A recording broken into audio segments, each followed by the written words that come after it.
beautiful humans. Welcome to another episode of Role Models, Juicy Conversations with Beautiful Humans. I'm Jennifer Norman, founder of the Human Beauty Movement and your host. This podcast thrives on your support. So if you like what you hear, follow us, rate us, review us, and share this episode with everyone you know across your networks. So everybody get ready to be inspired. My guest today is Tim Mason. Tim was born in Moscow with no legs and one arm, and he finds that humor is the best way to live his life. He shatters myths and defies all the stereotypes about living with disability. In fact, I'd say that Tim is thriving in his independence because he's learned to lean into joy. Welcome, Tim. Hi, thank you so much for having me. Oh my goodness, I am just loving that smile. You just light the room up. Thank you.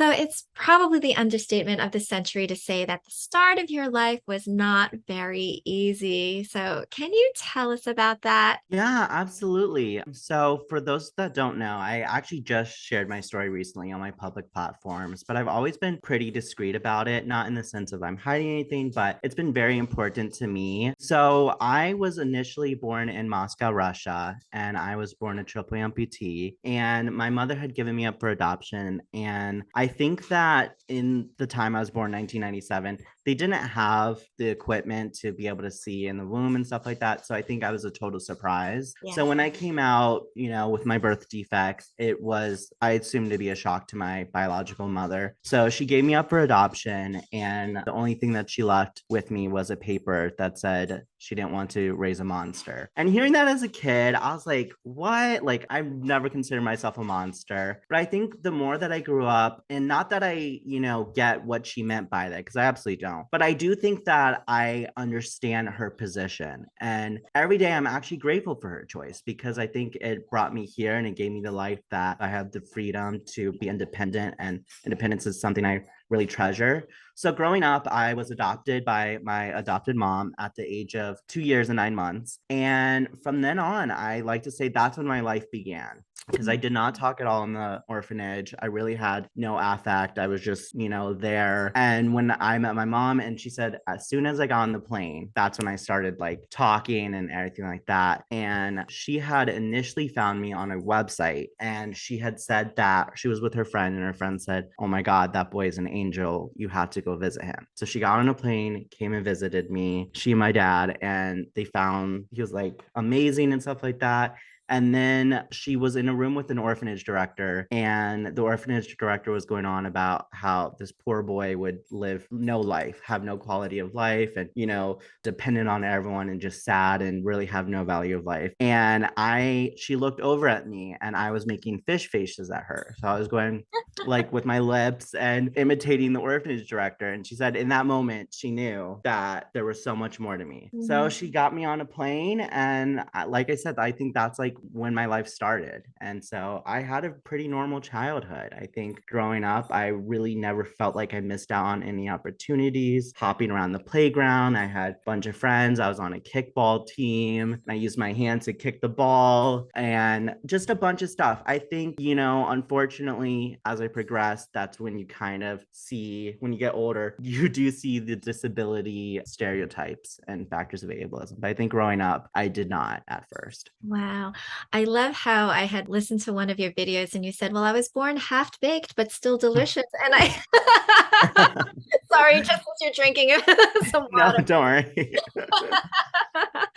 No, I thought that that was hilarious. But I mean, you definitely do have that sense of humor about things, which is amazing. And hearing about your story, what you said is exactly right. If your mom didn't have the capacity to be able to raise someone that she wasn't able to understand or feel that she could give the kind of love that you deserved, then I think that she did give you a gift in some sort of way. Of course, it was hard to comprehend the manner in which she did it. Understandably, that could be extremely hurtful for anybody to hear. But in thinking about the new life that you were afforded afterwards, in coming into a family that absolutely wanted you, absolutely loved you, and gave you all these opportunities for you to feel as special and as loved and as joyful as as you can. Amen to that.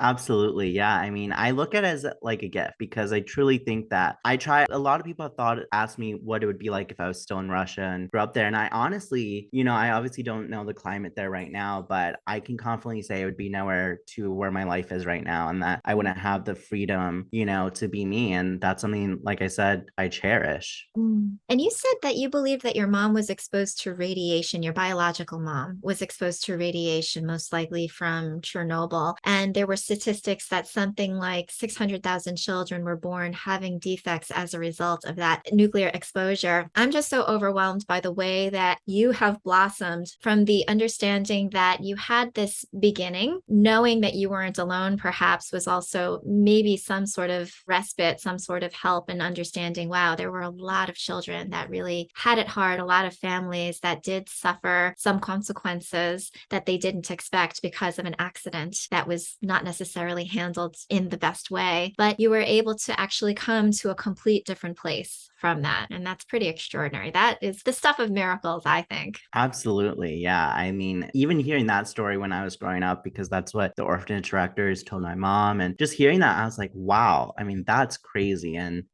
I looked up the statistics and I've done papers about it, and it was just a huge event. And, the radiation's still there. It's insane how impactful something like that was. Yeah, I've known people that have gone back and done tours of the actual facility. They have to wear the gear to make sure that they don't have any radiation issues when they go there. But I think about this almost as this massive metaphor, thinking about a toxic environment. Now, that is probably as toxic as anything on Earth can get. And that radiation did spill into a lot of people's cells. And for generations, there's going to be an impact because of that. And here is a situation where I think that a lot of people get themselves into not necessarily physically toxic environments, such as your mom did and all of those people that were so close to Chernobyl, but in having emotional toxicity in their lives. And they feel that there's something wrong with them. They feel that they're handicapped in some way because of the emotional toxicity that they've been exposed to, knowing that there is a different way. There's a different way of living. There's a different mindset that we can get ourselves into. There's a different path that we can all take, but it really does start from understanding it's not necessarily you. There's nothing wrong with you. You're perfect the way that you are. And let's just really think about all of those things that make us special and unique and look at all the people's lives that you've been able to touch with your story. Yeah, I mean, I think that's such a good point. It really is. It's so true. And I think one of the things a lot of people ask me about being disabled is how I'm limited. And I think when I think about limitations, I don't think of just strictly disabilities. I think about anything in life that hinders us because life is hard, it's difficult. And, whether it's a physical obstacle that's thrown at you, a mental and emotional one, anything can come at you and it can be rough. So I like to say, it's not just physical disabilities that can hinder or stop you, it's literally anything. And I think it's like how you overcome that's important.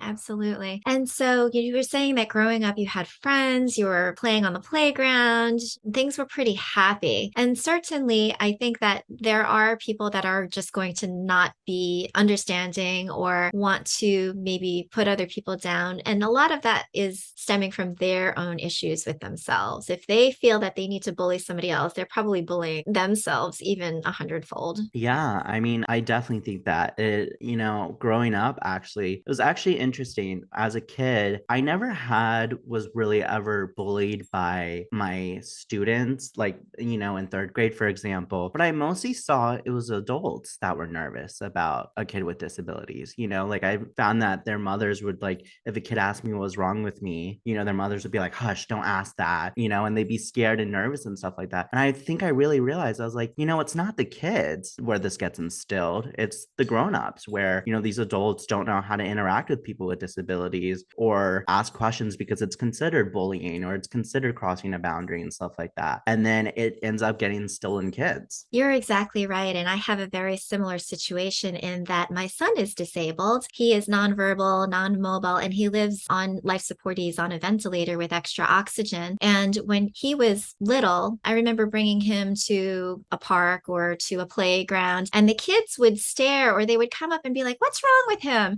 And the parents would be mortified. The parents would be like, they didn't want the child to be rude. And so Yeah. they would quickly pull them away, which led to all sorts of awkwardness. But I would say, it's okay. Come on, because it's important for kids to interact and get it and understand it and figure it out. And once you get past that fear of, oh, somebody's different and you understand, then that breaks down walls and those barriers and helps to let that love come through. Yeah. So, as a result of this happening time and time again, we decided to write some books about it. We decided to write kids' books, which are called The Adventures of Super Captain Brave Man, where it's this child who's a protagonist in a wheelchair and he helps other kids to learn about different kinds of disabilities. And this is a way for parents and educators to bond with children and to help teach them these lessons that are otherwise really difficult to do on your own. And you Mhm. can bedtime, story time in the classroom. And it's just a really good way for kids to ask, safe questions about conditions and to know what to do and what to say and how to act afterwards. Wow, that's amazing. I wish I had that book growing up because it would have helped in a lot of situations.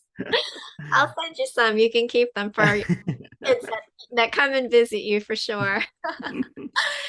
Now, I know that on your social media, you've got some amazing videos where you're working out. You mentioned you're doing it to get healthier. What does a workout with Timmy look like? So a workout with Timmy looks like definitely not organized or have any structure. It's just truly what I'm feeling I'm capable of that day. I think, we all have to give ourselves credit for a tough day, but I think as long as you get through the gym doors, or even get dressed and get ready to go to the gym, that's the first step. So working out has actually been a new journey for me this year. Last year, I struggled a lot with my weight and I got to a point where I was about 178 pounds. And for a person with no legs and a missing right arm in a wheelchair, that's not good. Moving and breathing was just overall difficult. And when I was a kid, I could effortlessly, do a lap with my hand just hopping around. And so that got really difficult. So I said, okay, you know what? I got to figure out how I can get some movement because being constrained in a wheelchair is, you don't get the movement that a normal able bodied person would normally get. So I started the gym workouts and it normally regular routine where I'm being absolutely perfect is about 10 to 15 minutes on the treadmill, and then I do some weights where I pull down and then work on my biceps and curls, and then I end with push-ups and doing my back. So I found that has been a huge transformative journey for me as far as like being able to move and finding that not only does it help me physically but it mentally it's helped me so much. It's become such a great de-stressor. If I've had a really hard day, I hop on that treadmill and I waddle away all my, stress of the day. I listen to my playlist and I'm reset. Yeah, get those endorphins up. Definitely. Yeah. Wow. So, do you have any items that you use to help make working out any easier or more accessible? Yeah, so I definitely do. I think it's, as a disabled person, well, in general, walking to a gym is super intimidating. You see all this heavy equipment, you see these fit people knowing what they're doing, and you're like, what do I do? So when I first went into my gym, I was like, oh my gosh, I felt so overwhelmed. But I actually found that for me, it was a lot more adaptive than I thought. I parked my wheelchair right up to my treadmill, hop on it, and I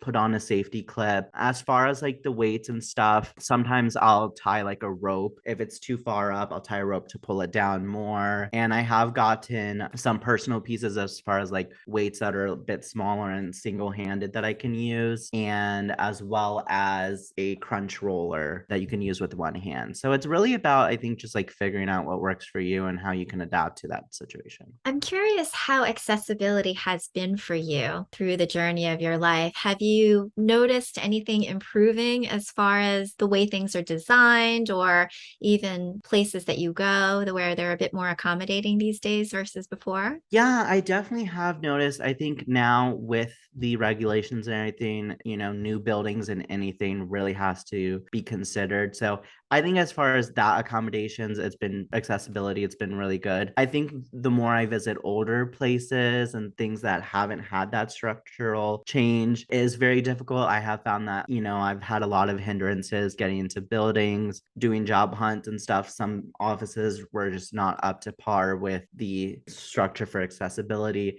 And unfortunately, it's kind of a free pass because it was made before the ADA was impacted and stuff like that. So I think in that sense, yes, it's been difficult, but overall, it's been pretty achievable. I wouldn't say it's been too much of a stress. I think there is every moment now and then where I kind of forget and then I realize I'm like, oh my gosh, I'm in a wheelchair and this is going to be difficult. Mm. Now, you also, you're very similar to me in that you actually do cleaning in order to help improve your mood. I find it really cathartic. It's very rare that I have a cleaning person come to my house. I usually have done it all myself. And even, some of the things and fixing and maintenance that a lot of people would say, just call somebody. And I'm like, well, I'm going to do it, but you actually posted some videos, cleaning up your apartment after a bad day. Yeah. Yes, I am. I would love to say I'm a naturally clean person, but I'm not. I make clutter, and I think when clutter gets too high, it adds to my stress. So it really helps to alleviate that stress by doing a whole cleanse. I started doing Sunday resets where I go through on a Sunday morning and just like reset my whole apartment, anything that I need to do to get back into it. But I find that cleaning has become, and it's actually funny because as a kid, I hated cleaning. When my mom would tell me to like, sweep my room or clean under the bed or anything, I hated it and I would do anything to procrastinate. But now as an adult, I'm like, oh my God, this is so relaxing, which is weird to say, but it de-stresses me.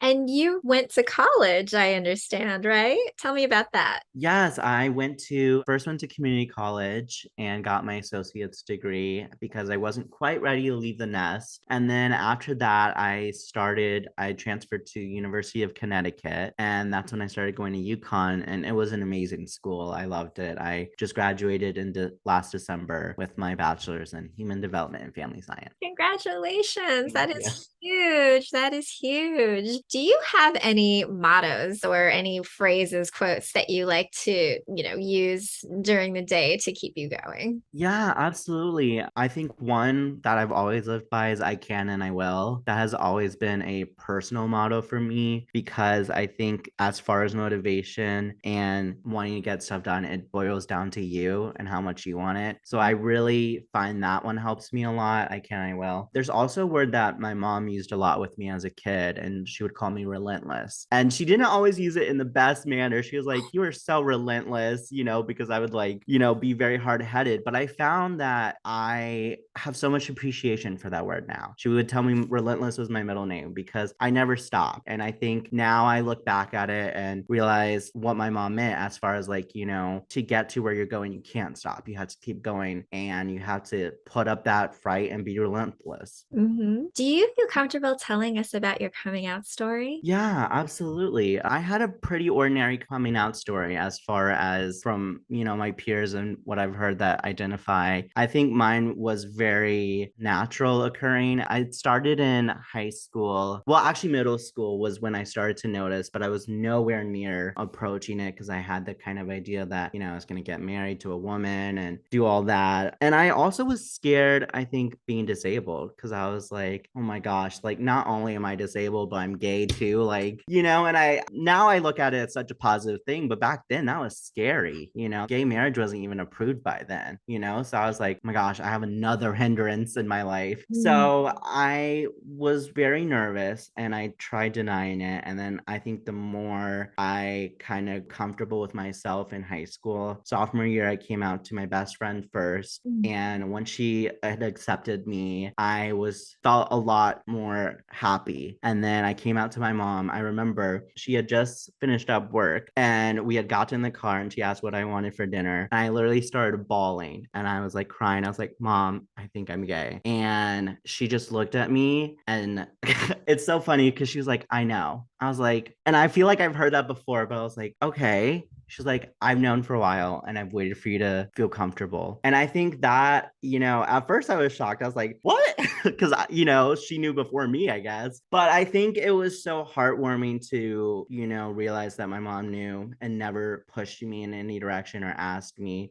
She'd ask me about my girlfriends I made up in high school and all this stuff. And, she'd go along with it until I was comfortable. So I think that was such a blessing as far as my coming out story. So we sat down and talked for for about the rest of the day. And it was one of my fondest memories with her. Oh my goodness. She sounds like an incredible woman. Incredible indeed. So have you been dating? So dating has been a little tricky as a disabled person. And I think that is when I would love to say my confidence is always high, but in the dating world, it's not. I think it's very hard with dating, especially the way we date now. It's all online, I feel like. I think it's very hard. I just want all the fellas out there to hear this. You got a hot babe right here that is an absolute bun. He's ready for you. He's waiting for you to just, give him that swipe right or Oh my gosh, you have those me dying over here. flowers. I mean, God, what's not to love here?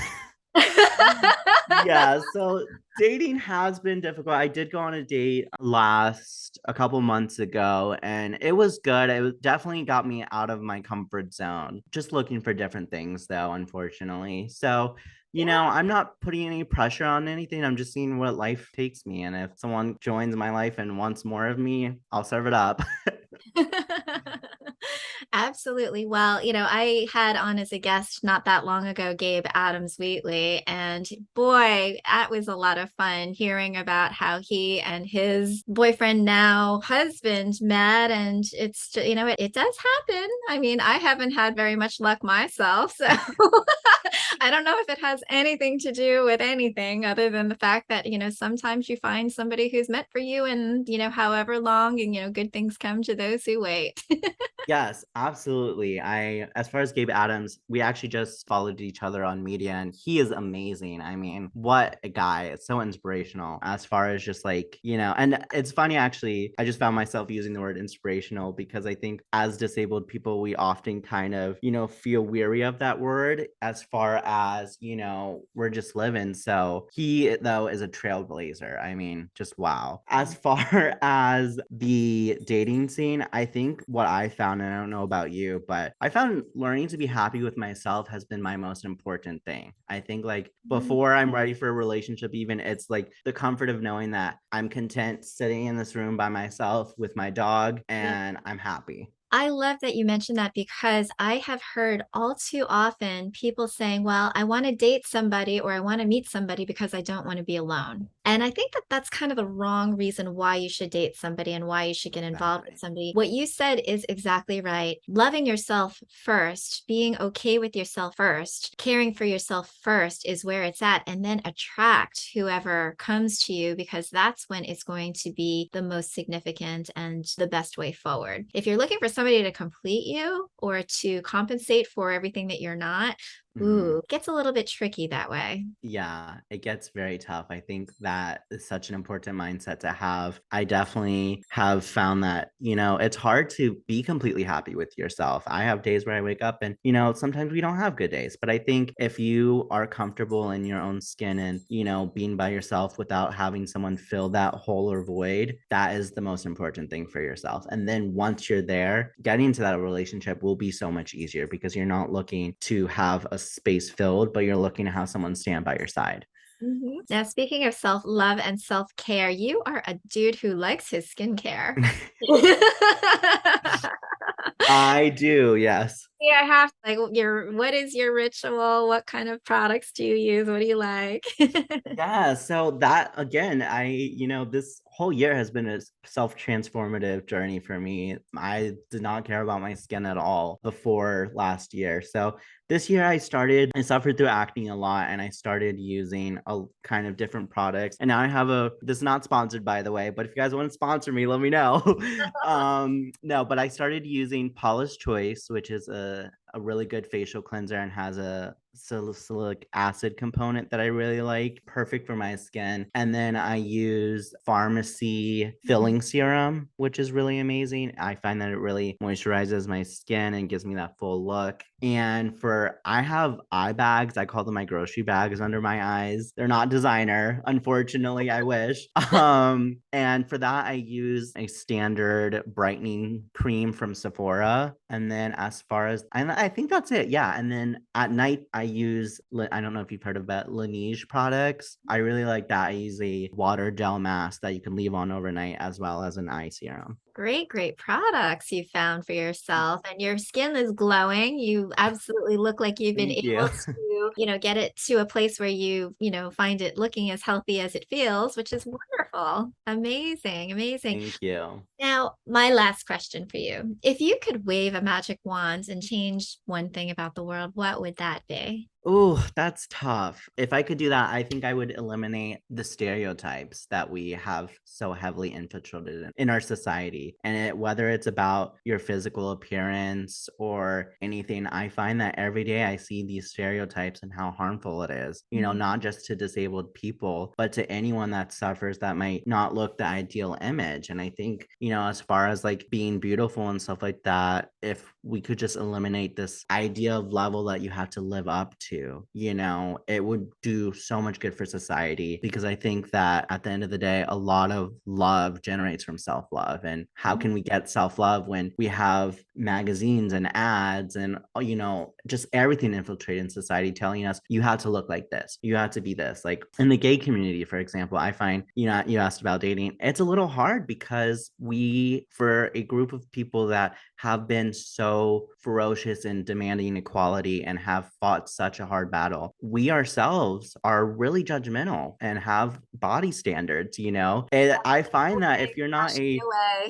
yeah, if you're not a 6 foot masculine or a twink or whatever have you, the dating pool is very hard.